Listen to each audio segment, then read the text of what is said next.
Assalamualaikum warahmatullahi wabarakatuh. Ayah dan bunda serta mas dan teteh, anak-anak SDIT GIS Permata Umi sekalian, alhamdulillah hari ini kita bertemu lagi dalam kultum Ramadan selama bulan Ramadan di hari yang kedua. Insya Allah Bu Nafa ingin menyampaikan tentang sunnah-sunnah puasa apa saja yang diajarkan Rasulullah Shallallahu Alaihi Wasallam. Nah, anak-anak, mengajarkan sunnah-sunnah Rasulullah adalah sebuah keutamaan. Hal itu bagian dari cinta seorang muslim kepada panutannya Rasulullah Shallallahu Alaihi Wasallam. Siapa saja muslim yang melakukannya kelak mendapatkan cinta Allah Subhanahu Wa Taala. Sebagai sebuah ibadah puasa memiliki sunnah-sunnah yang penuh dengan keutamaan. Sunnah-sunnah ini adalah syariat yang dicontohkan oleh Rasulullah Shallallahu Alaihi Wasallam saat melaksanakan ibadah syaum atau puasa. Sunnah-sunnah tersebut ada beberapa macam. Kita bisa mengambil 6 dulu ya, 6 dulu tentang sunnah-sunnah yang biasa Rasulullah lakukan selama bulan Ramadan. Yang pertama adalah makan sahur. Makan sahur merupakan sebuah sunnah loh. Artinya kalau kita melakukannya, maka kita akan mendapatkan pahala dari Allah Subhanahu wa Ta'ala.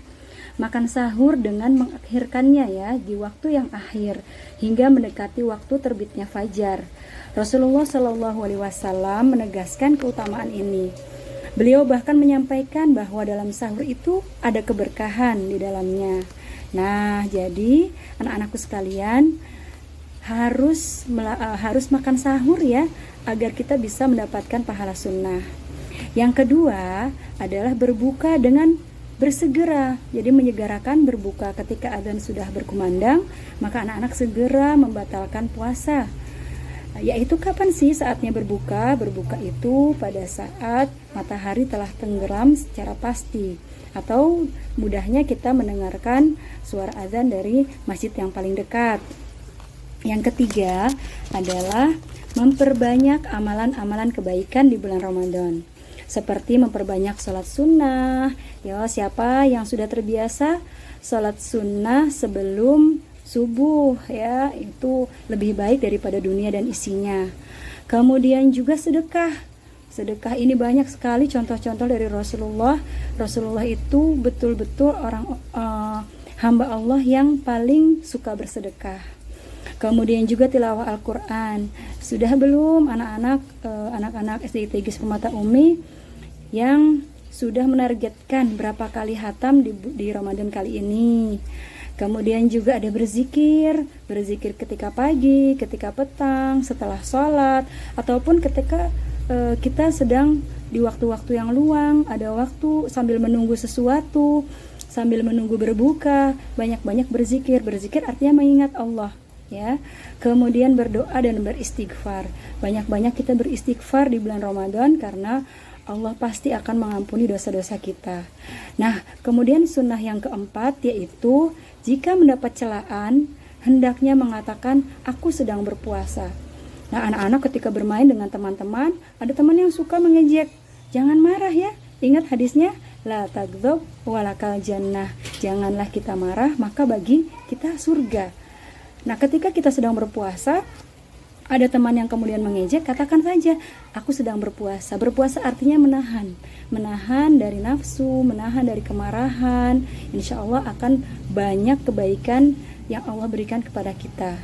Kemudian yang kelima, sunnah yang kelima adalah membaca doa ketika berbuka dengan doa yang disukai Rasulullah Shallallahu Alaihi Wasallam. Di antaranya sebagai berikut doanya ya, sudah hafal belum ya? Nah, seperti ini. Dhahabat doma'u wa batallatil uruku wa sabatal ajru insyaallah. Artinya hilanglah rasa dahaga, urat-urat kembali basah, dan pahala ditetapkan dengan kehendak Allah Subhanahu wa Ta'ala. Kemudian sunnah yang keenam yaitu bersiwak. Bersiwak itu kalau dulu kita menyikat gigi kita dengan kayu siwak, tapi kalau sekarang kita sudah bisa menggantinya dengan sikat gigi. Nah, kapan saja sih kita sikat gigi?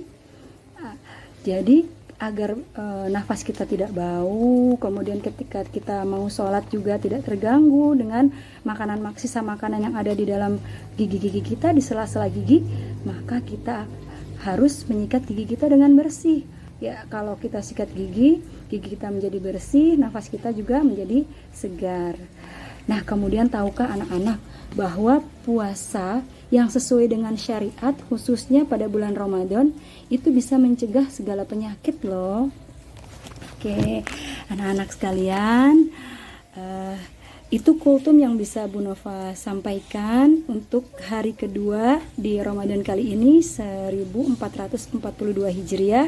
Semoga anak-anak mendapatkan banyak manfaat dan selalu semangat dalam beribadah di bulan Ramadan. Ingat ya, di bulan Ramadan itu bukan hanya berpuasa, ibadah yang kita lakukan, tetapi juga banyak ibadah-ibadah lain yang harus kita optimalkan.